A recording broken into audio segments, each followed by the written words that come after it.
dari mahasiswa semester 6. Kami di sini akan membawa podcast mengenai surat sanggup. Tapi sebelum itu saya akan memperkenalkan rekan-rekan saya dalam podcast ini. Ada yang pertama teman saya.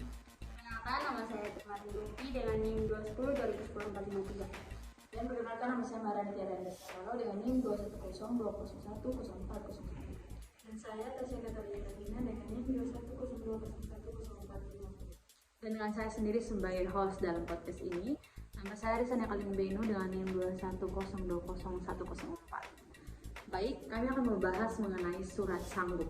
Sedikit yang saya ketahui mengenai surat sanggup ialah sebuah kontrak yang berisi janji secara terinci.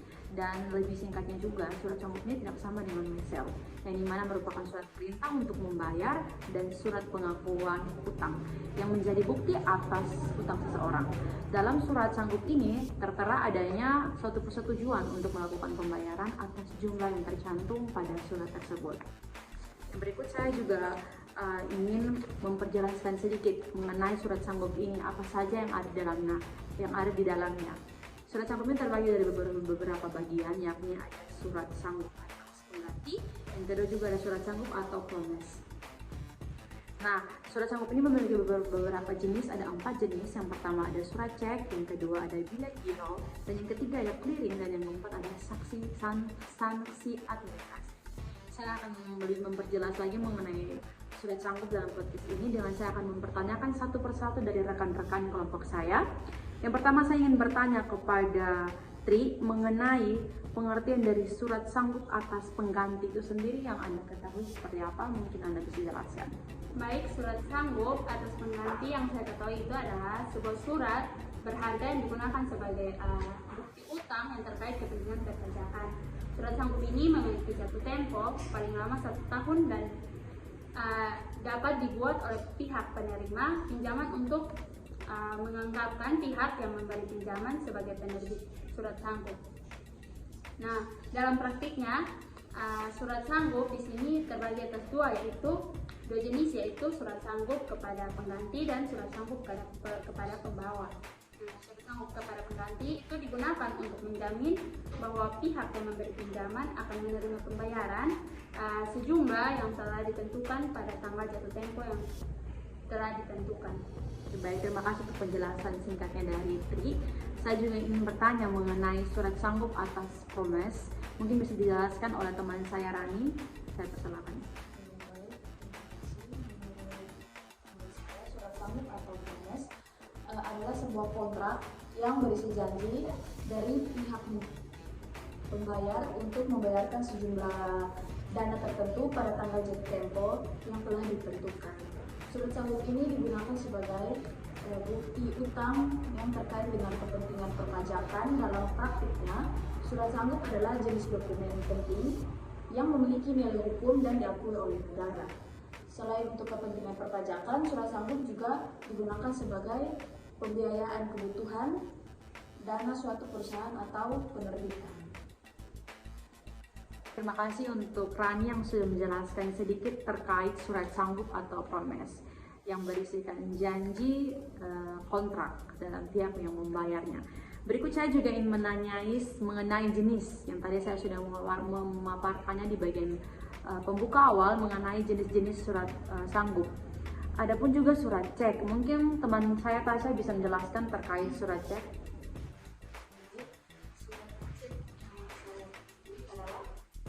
Yang berisi perintah tidak bersyarat kepada bank yang memelihara rekening nasabah untuk membayarkan suatu jumlah uang tertentu pada bank tertentu. Detail yang ditunjuk oleh pembawaannya bisa juga menerjemahkan suatu surat berharga bertambah dan menyebutkan tempat penerbitnya, yang dimana merupakan perintah tanpa syarat oleh penarik untuk membayar pihak pemegang atau pembawanya. Menurut pasal 171 apabila salah satu persyaratan di atas tidak dipenuhi, surat tersebut tidak berlaku sebagai surat resmi kecuali dalam hal sebagai berikut. Di tempat pembayaran tidak disebutkan di dalam cek, maka nama tempat saking nama tertarik dianggap tempat pembayaran. Dan yang kedua, bila ada beberapa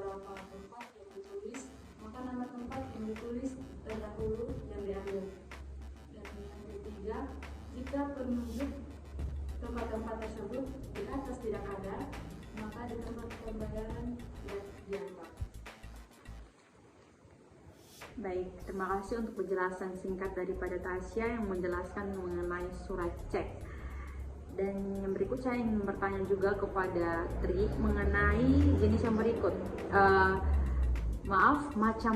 Macam-macam dari surat cek tersebut. Mungkin Tri bisa menjelaskan secara singkat saja, tidak apa-apa. Mungkin bisa diperjelaskan. Baik, saya akan menjelaskan tentang macam-macam cek. Yang pertama, cek biasa adalah cek yang memenuhi semua kriteria dan ciri-ciri dari suatu cek tanpa suatu ketentuan tambahan terhadap cek tersebut. Nah, yang kedua, cek atas penggantian penerbit.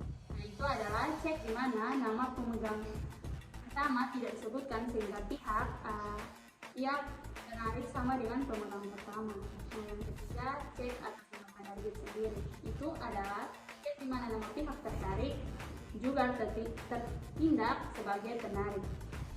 Nah, yang keempat, cek untuk perhitungan pihak ketiga. Nah, itu adalah cek yang diterbitkan untuk diri penarik sendiri. Nah, yang kelima, cek inkaso adalah cek yang di dalamnya terdapat kata inkaso atau kata dalam pemberian kuasa atau kata lain sejenisnya. Nah, yang keenam, cek domisili itu adalah cek yang di tempat pencarinya ditunjukkan di tempat tertentu, yakni di tempat pihak ketiga atau di tempat pihak tersangkut. Yang ketujuh, cek silang. Itu adalah cek yang di lembarannya diberikan garis silang, di mana cek seperti ini hanya dapat dibayarkan jika pembawanya adalah bank lain atau nasabah tertarik. Nah, yang ke-8, cek untuk perhitungan.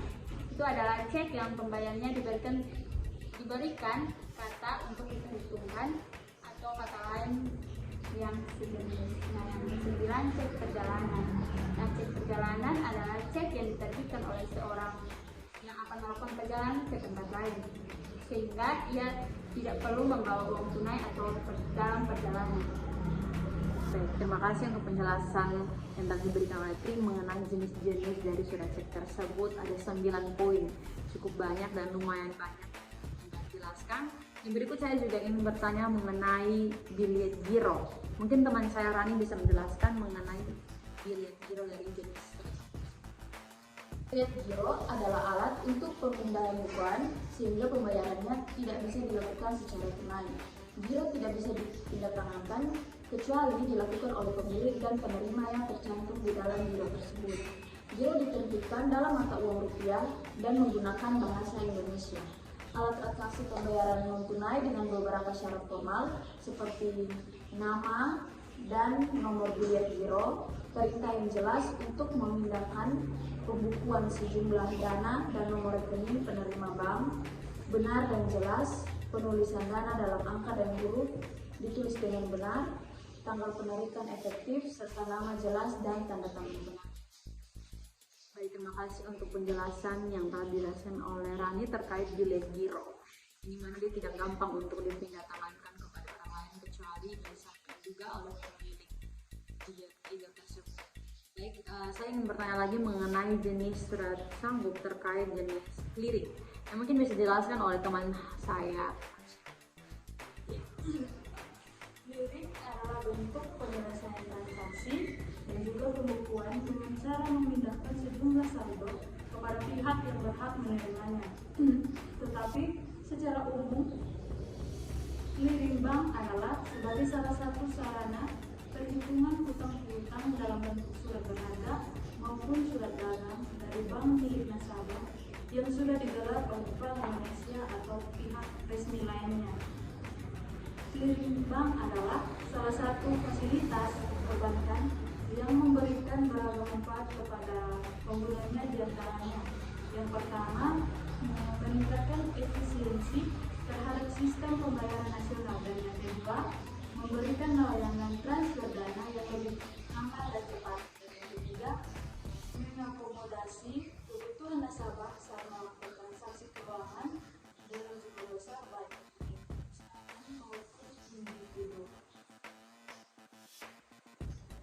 Baik, yang berikut Saya ingin bertanya mengenai jenis surat sanggup yang terakhir tentang sanksi administrasi. Mungkin teman saya Rani bisa menjelaskan mengenai sanksi administrasi. Sanksi administrasi adalah sanksi yang dikenakan terhadap pelanggaran administrasi atau ketentuan undang-undang yang bersifat administratif. Sanksi administratif dapat berupa denda, peringatan tertulis, pencabutan izin tertentu, dan lain-lain. Sanksi administrasi dalam surat berharga dapat berlaku dalam beberapa situasi, yaitu diantaranya yang pertama pelanggaran persyaratan pendaftaran, yang dalam beberapa yurisdiksi penerbit surat berharga harus memenuhi persyaratan pendaftaran tertentu sebelum dapat menawarkan atau menjual surat berharga kepada publik.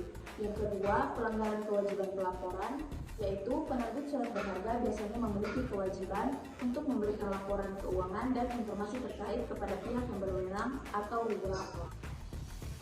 Jika penerbit gagal memenuhi kewajiban pelaporan ini atau memberikan informasi yang tidak akurat, pihak berwenang dapat memberlakukan sanksi administrasi seperti denda atau penghentian kegiatan. Dan yang ketiga, manipulasi pasar, yaitu manipulasi pasar surat berharga dapat melibatkan tindakan yang tidak sah atau menyesatkan yang bertujuan untuk mempengaruhi harga atau permintaan surat berharga.